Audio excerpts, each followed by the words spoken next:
Hi, I'm Dr. Paul Taylor. I'm a psychophysiologist with a background in psychology, exercise science, nutrition, and neuroscience. And I am the author of this book, The Hardiness Effect, which is really about how we can grow from stress, optimize our health, and live longer. Well, today, I'm very excited. This man right next to me, Dr. Paul Taylor, has just released this new book. It's called The Hardiness Effect. We will be selling them out there at the end, so please make sure that you do stick around and buy it. But the Hardiness Effect is how stress can become the gateway to stronger health, sharper minds, and a longer life. He's only, how old are you, about 85? No? Yeah, that's it. Yep. 86 tomorrow. 86 tomorrow. Look how young he looks. See, this is what we all need. I'm 20 on the other hand. Now, Dr. Paul Taylor is a leading expert in hardiness with a PhD in psychology and postgraduate in neuroscience. He has a master's in exercise science and a master's in nutritional science as well.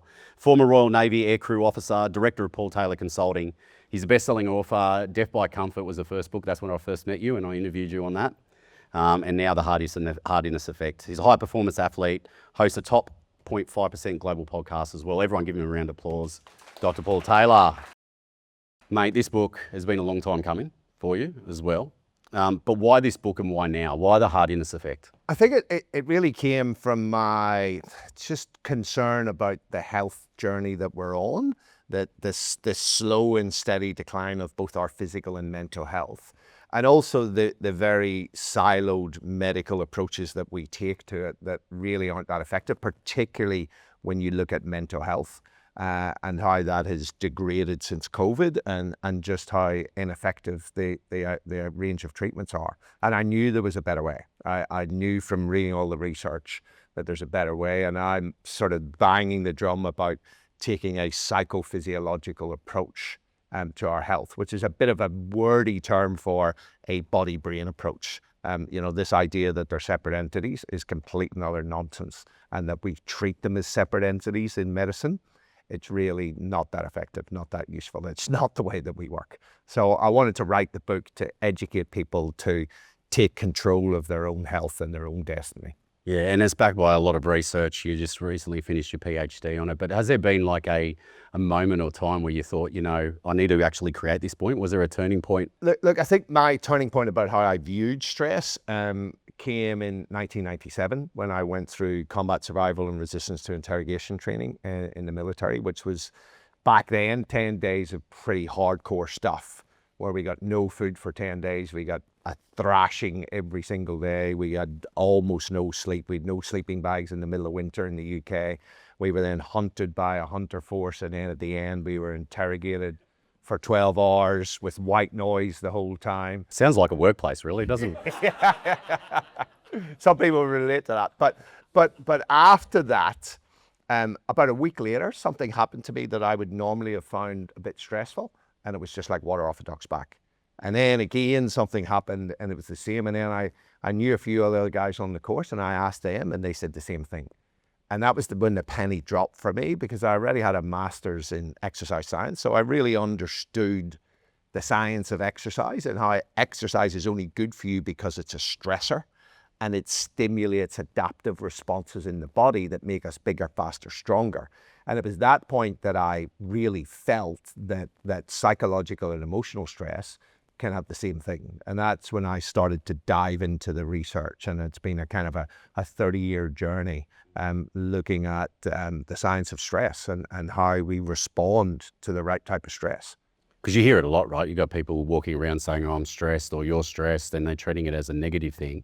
Is it more of a reframe that we need to do around that topic area, or is it not good to be so stressed as well? Yeah, so a lot of it comes down to how you view potential stressors in your life.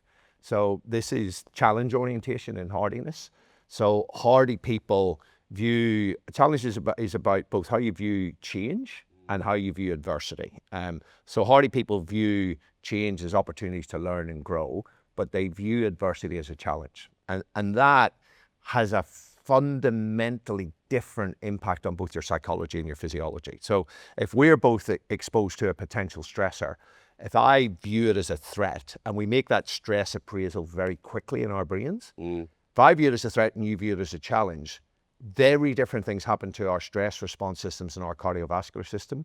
Your cardiovascular system opens up, your blood vessels dilate, you're activating the fight part of the fight or flight nervous system, right? So dopamine is released in your brain that makes you engage, moves towards to act.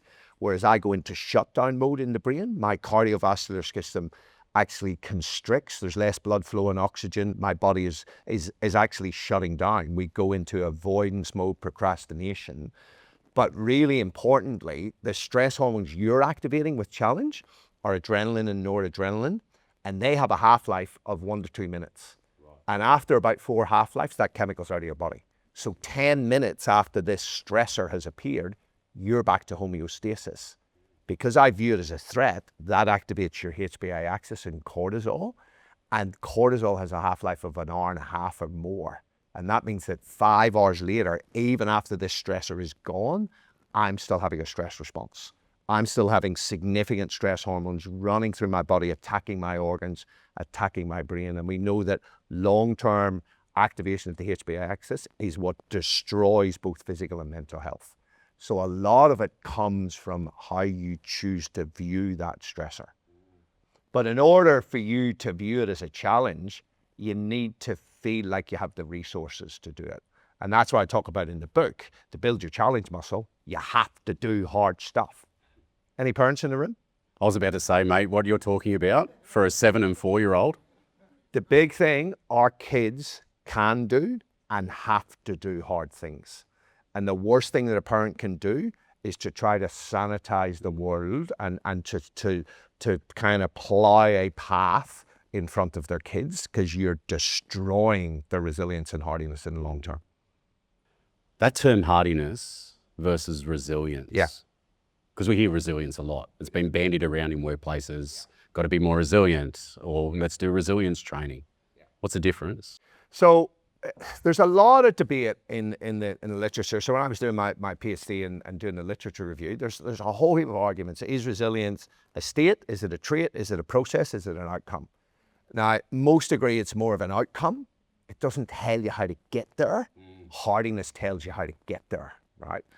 So hardiness is a forward-looking set of psychological orientations that actually prepares you to deal with stress and enables you to grow from stress. Resilience is about bouncing back to normal. Hardiness is about growing from stress. And all the research shows that resilience training interventions are not really that effective, whereas hardiness training interventions are very effective. The process of hardiness training, like what do you look at? Like what are the components of hardiness? Yeah, so in the classic literature, there's 3 C's. I've added a 4th in the book for very good reason. And I love the 4th, by the way. Yeah, I think it's hugely important. So the first one is challenge orientation, and they're in no particular order, but they all interact with each other. So that challenge orientation, how you choose to view both change and adversity in your life. Then there's control orientation, which is a fundamental deep-seated belief that I control or heavily influence my environment and my destiny, right? So high-hardy people know that the universe is going to give them shit sandwiches every now and then, but they believe that they're in control of their destiny. Whereas low-hardy people, you will hear say stuff like, this shit always happens to me. I'm an unlucky person, right? I had this all sorted and they've ruined my life, right? So it's that external locus of control that we talk about. But the other thing with control orientation is that high-hardy people, in times of adversity, they focus their energy on the stuff that they can control, and they accept the stuff that they can't control. Whereas low-hardy people are trying to control, in their head, they're trying to control the past or control the future, or control other people's behavior, control market forces, and they spend so much energy, mental energy, physical energy, on stuff that's out of their control. Then the next one is commitment orientation. So commitment is about a sense of meaning and purpose, and also being fully engaged in life. And you'll all know people who are a high hardiness commitment because they're just into life. They bring energy to conversations. They're curious about stuff. Whereas people low on commitment, they're just a bit blah, right? They're just a bit gray about stuff. They're not that engaged in life. And I find that they tend to spend a lot of their spare time with their heads buried in a bloody screen, looking at other people's lives, whereas high-hardy people have what the Japanese call ikigai. they've got interests, they've got hobbies, they realize that life is amazing and they should be out there doing it, right? And then the fourth one that I have added in is connection orientation. Yeah. Because all of our brains essentially are social organs, and we need human connection, particularly in times of stress. And I think what's happening now is that we're more digitally connected, but less socially connected than we've ever been. And it's a massive problem. Being lonely is as bad for your health as smoking 20 cigarettes a day, right? That's how important it is for the human brain, and especially in times of stress.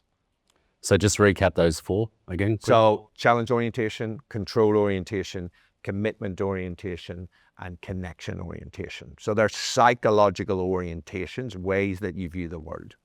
So about 70% of employees are either disengaged or actively disengaged in the workplace. Yeah. What's your take on that with those 4 C's?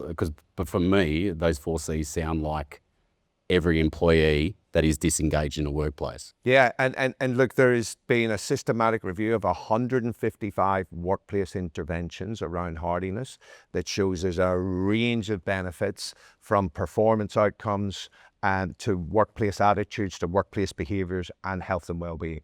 And so for me, leaders are pretty key, right? And I run the hardiness training for the Melbourne Business School CEOs program. And it's really landing with the CEOs very, very well, because they realize, having talked to them about hardiness, that it will have a huge impact on their workforce. And leaders can help by actually talking about the purpose of the organization, right? And how people's daily work contributes to that purpose of the organization. That when the shit's about to hit the fan, not sweeping it under the carpet, using what's called the Stockdale paradox, where you retain the faith that you will prevail in the end, but at the same time you confront the most brutal aspects of your reality, right? And then it's about fostering that genuine connection in the organization as well. There's a lot of things that leaders can do because they set the tone for what happens in the organization, and it filters down, right? And a fish rots right at the head. I need to bring you into more workplaces, because we have this conversation all the time, and companies are wondering why things aren't changing. Yeah. But yeah, we're not looking at the core of, this potential solution around how you can lean into change more. Yeah. And adapt through change. So I really love that point. And you speak about earlier about exploring psychological hardiness. What is it, and how does it interact with psychology? So it's the 4 C's that we talked about there, and they really they do shape your worldview over time. Is there one right now, like out of those 4 C's, where do you think we're struggling the most? I'd say we're struggling with all of them, yes. But I think there's an existential vacuum that's out there. So commitment orientation, people are just in this existential vacuum. What's my purpose in life? And a lot of people are sitting waiting for the purpose fairy to come along and give them a purpose in life. I can see Cuppa going out with a purpose fairy. But for me, it's about, the only meaning that life has is what you give it. Yeah. This is the key thing. And I talk about this in the book, about how you can actually do that and get clear on your values, right? Because, and I think part of this is to do with the breakdown of religion. I'm not religious. I'm a recovering Catholic from Northern Ireland. I've been in recovery for about 40 years. But for me, any religion gives you a sense of you're part of something that's bigger than yourself, and it gives a sense of shared values and things. So people don't have to do the thinking; they can just live around that. Whereas then, if you're not in one of those groups, you've got to do the work yourself. And a lot of people either don't know how to do the work, or they're too busy with their head buried in a frigging screen to actually sit and think about those and philosophize about this sort of stuff. But the other thing I think where we're going wrong is challenge orientation. This whole idea that stress is bad, and that we're trying to bring up our kids in schools in a completely sanitized environment, and it's really not working well. What we're doing is we're producing a generation of wallflowers, and I think there's some very well-intentioned interventions in both the workplace and in schools that have a set of unintended consequences. So what I mean by that, the whole mental health awareness thing people have done an amazing job of improving awareness in mental health, and it's helped a shitload of people. I want to be very clear on that. Yeah. But what it's also done, particularly with young people, the more you talk about pathology, the more they start to identify with pathology. The more you ask kids about their feelings, the more they start to identify with negative feelings. And their social development is very much tied to their peers. So if they're in a group and one or two have an anxiety disorder, all of a sudden they're going to want to fit in, right? And people don't see this. Like I said, it's well-intentioned, but it's really not helpful. And what we've done is there's this whole idea of concept creep, where there's just the idea of what is mental illness has expanded both vertically and horizontally to the point where we're now medicalizing normal feelings, right? If a spouse dies, you're going to feel shit. You're going to feel shit for months, but generally people get through it, right? If bad things happen, you don't need to go and have a pill and have a label, because some of the research is now showing that when people have a label and identify with that label, they start to act in ways that are consistent with that label, and they lose their agency, right? So I think we can do much better. And I think a lot of the mental health awareness stuff has been brilliant, but we need to make room for mental skills training, right? And the trigger warning people need to exit stage left forever. It's an important point you raised, right? The amount of investment going into mental health has never been as much, and we're feeling miserably. Yeah. And there's all these other factors that are playing a role: isolation, feeling lonely, digital devices, short dopamine hits left, right, and centre. We've got to get back to the core of why we're here and being human. When I said like First Nations wisdom, yep, around the circle, foraging, finding challenges, solving challenges, eating real food, eating real foods. You take any animal out of its natural environment and it does not do well. And this is what we're seeing now. All of those things that you're talking about is that we have a hunter-gatherer's genome that has been plunked into this modern world where we're not doing very well. And then the solutions that we're trying to bring in are often have these unintended consequences.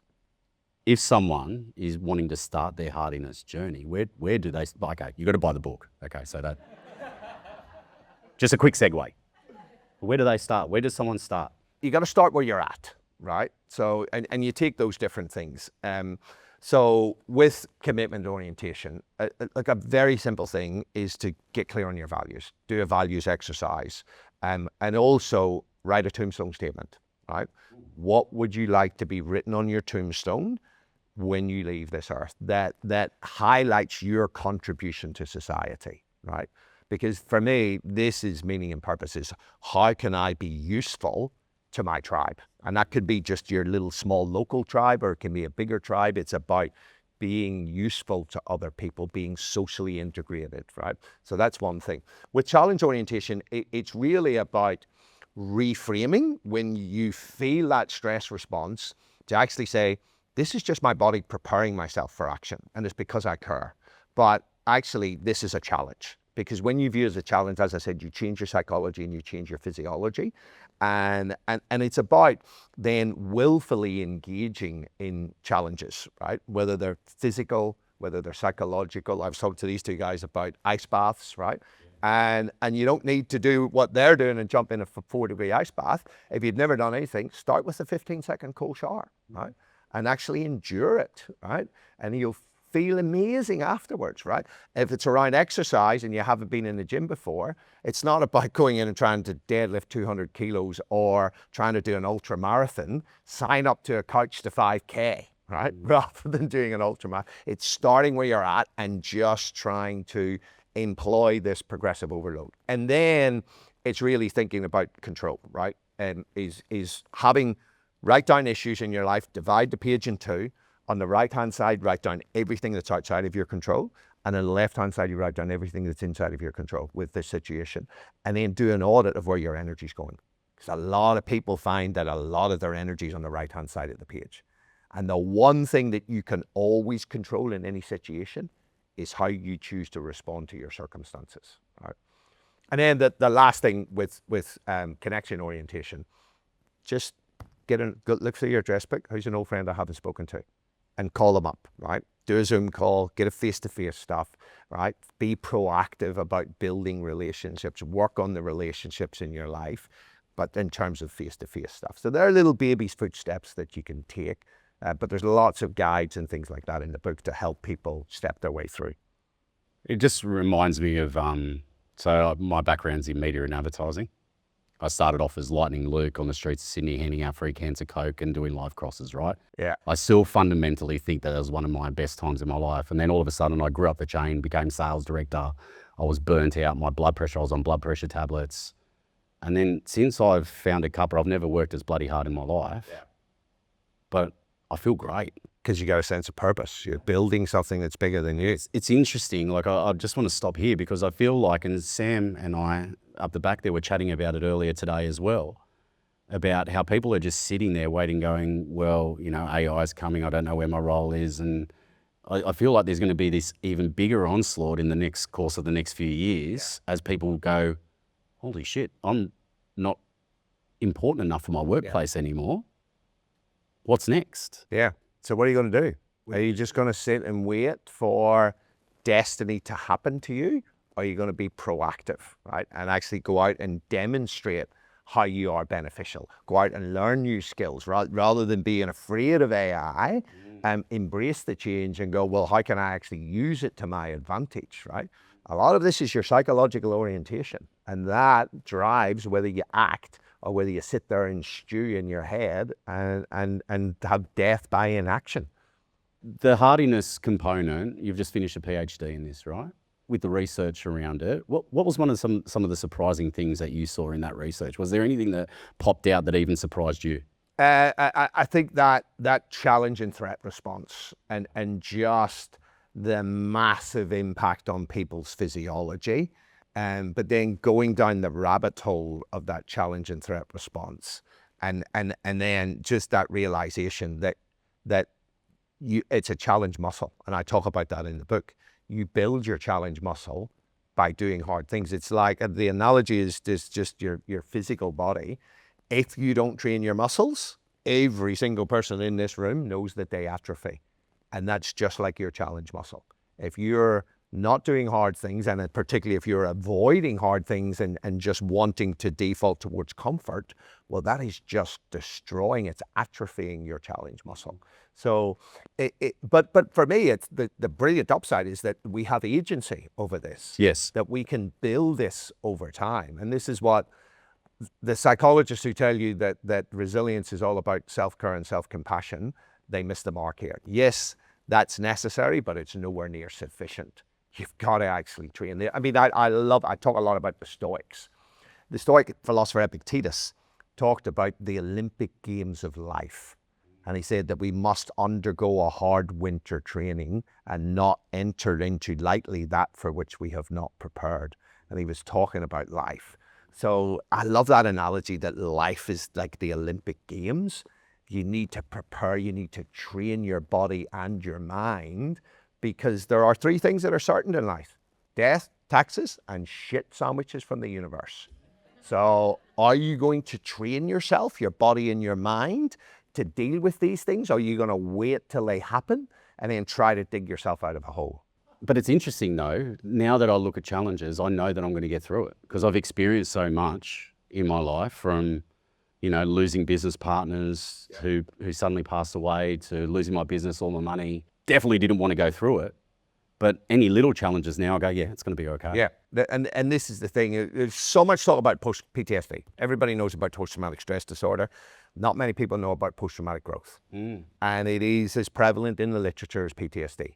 So, you know, when people go through even severe trauma, that if it doesn't break them, it can build them. And that's what happens. And we see that from everything from combat veterans all the way through to people who've been through a range of traumas or just really hard things, that they massively increase their capacity. And that is the way that nature works, right?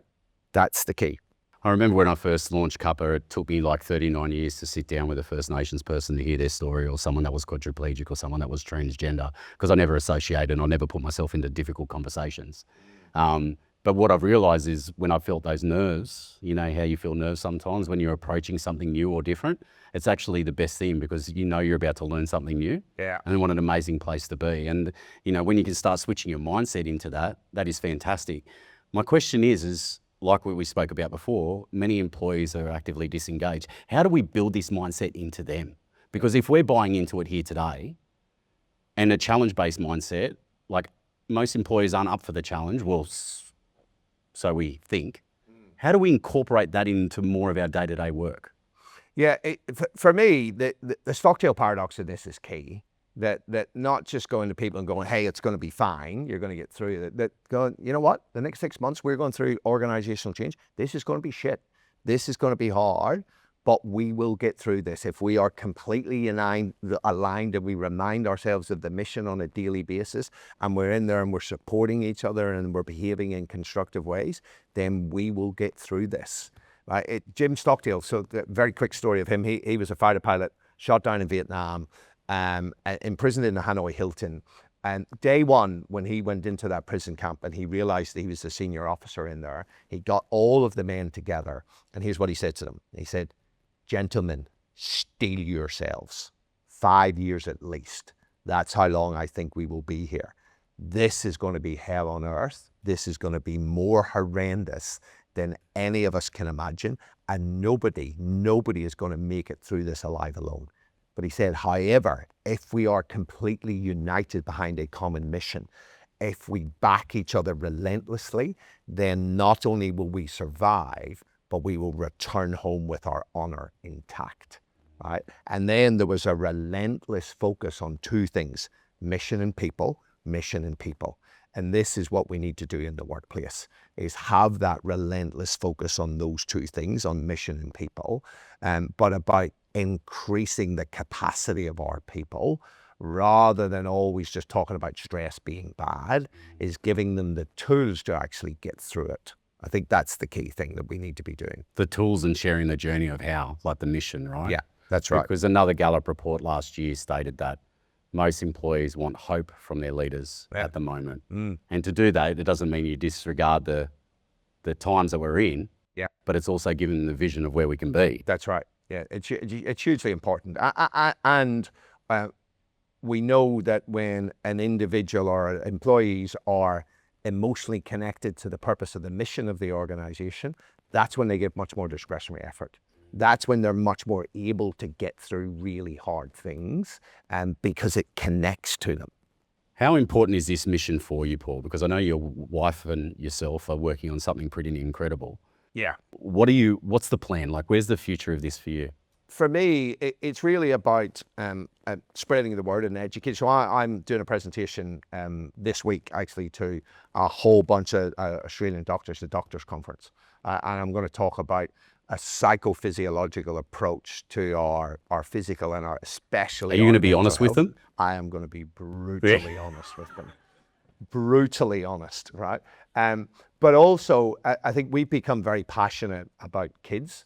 I've done Hardiness presentations at a principals conference, and then lots of schools got me in to talk to the teachers. And then I did one in Warrnambool last year, and then they approached me and said, hey, what do you think about creating a year 10 elective in Hardiness for kids? And everybody does that, right? All the parents are going, when are you going to bring that shit to our school, right? So we are currently working with them. We launch next year. We're mapping it to the Victorian educational standards. We're doing a 20-week elective where it's going to be a lot of experiential learning. They're going to go through everything in the book, the challenge, the control, the commitment, all of those things. Plus, they're going to do all the physical stuff that we haven't really talked about yet, right? They're going to be doing hard things, right? Whatever that is for that individual. So there'll be different things that they'll be doing. We'll be talking to them about the importance of nutrition, the importance of sleep hygiene, the importance of getting your friggin' phone out of your room, and they're going to be running little experiments.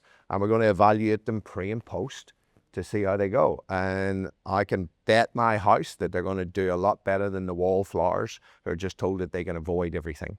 When it comes to like the next stage of that, beyond Victoria, like, is there anything else that you got planned for the rest of the country, or is that yours? we plan to roll it out. So we're going to do a proper scientific analysis on this independently. We're going to look at their mental health, their well-being, some of their physical health measures, and then how the kids feel that they're equipped to deal with life. And then we want to go to the government with the data and say, here's the data. We want you to fund this to roll it out to schools, because like I always say, I don't want my kids being experts in mental health labels. I want my kids being experts in life skills, right? I want all kids to grow up with those capabilities. And I think year 10 is a great time to do it, because it gives them all the tools that they're going to need for year 11 and 12 to actually grow through that stress and pressure rather than crumble with it. If there's one thing that you want everyone watching here today, or those that are watching the replay, if there's one thing out of this conversation that you want people to do or take act on, what would that be? If I was to pick one, can I pick a couple of things? Go nuts. We've got plenty of time. So one is just having an understanding. This is what I tell my kids. Life is amazing, but it's also going to be hard. It's going to be hard in times, and you need to prepare yourself for life to be hard. So I think that's one level of it. The next level that people can get to is the one that was espoused by the Stoic philosophers, to embrace the contest, right? To embrace the shit sandwiches, to use them as an opportunity to test and develop your character, right? I think that's pretty key. But I think something that really helps with it is what's tattooed on my arm right now, because it had such an impact on me. And it's the words of Marcus Aurelius and the Stoics, memento mori. And I got this from reading Marcus Aurelius's personal diary, where on numerous occasions in that book, he says to himself, Marcus, memento mori, which means remember death. And he said, remember that, Marcus, not to be morose, but to remind yourself that life is a precious gift, and that you should wake up every single day with extreme gratitude just to be alive. And you should use that thought, memento mori, to judge your behaviors and your actions that day. So I think that is really powerful. If you run a 3-week experiment, I can pretty much guarantee you, if you write that on your bathroom mirror, and every day you get up and you look in the mirror and you go, how friggin' lucky am I just to be alive? It's a game changer. Psychologically, it changes so much in your life, including I have to I get to. Yes. Right? I have to do this hard stuff to I get to do this hard stuff because I'm alive. Now, we're going to be asking questions from the audience in a second, but what does your standard day look like, Paul? I don't really have a standard day, because I travel randomly, right? So, but when I'm at home, I will get up in the morning, I take my dogs out, I try to get up as close to sunrise as possible. I like getting out in sunrise, and it was actually my wife who nudged me to not take my headphones and listen to a podcast, to just go out and be completely present with the changing of colors, the birds, seeing my dogs running around happy as Larry. I think that really sets me up for the day. And I often just think a little bit about life and those sorts of things whenever I'm out walking. And then I'm always doing exercise. I go to CrossFit probably 5 times a week. Exercise for me is an absolute non-negotiable. And the key thing when I'm travel is there a gym close to my hotel or one in the hotel, right? As well as, is it got a comfy pillow? Because that's my one little comfort thing. But I read research papers every day and think about how I can integrate that research paper into education for people. So I'm really on a mission. So I'll maybe share my tombstone statement, which is, yes, is military man turned educator to help others be better versions of themselves. And that sort of drives everything that I do in my workplace, whether it's around my podcast, the writing, or the corporate talks. So that's the stuff that kind of fuels me, is just helping people to change their psychology a little bit and to change their physiology, and then to have those ripple effects for the people around them. And then your nighttime ritual, is there anything that stands out? Yeah, nighttime, I tend to just have a bit of relaxation. I do a bit of reading, and I do a lot of stretching at night. That's when I sort of sit around and mobilize and stretch, because I'm trying to keep this old body that's been battered by sport going, right? And you just got to do more work as you get older. Can't even touch my toes, mate. You've got to work on that cookie. All right. Thank you, everyone, for today. Please give a big round of applause to Dr. Paul Taylor. Thank you. Thank you, everyone. Cheers.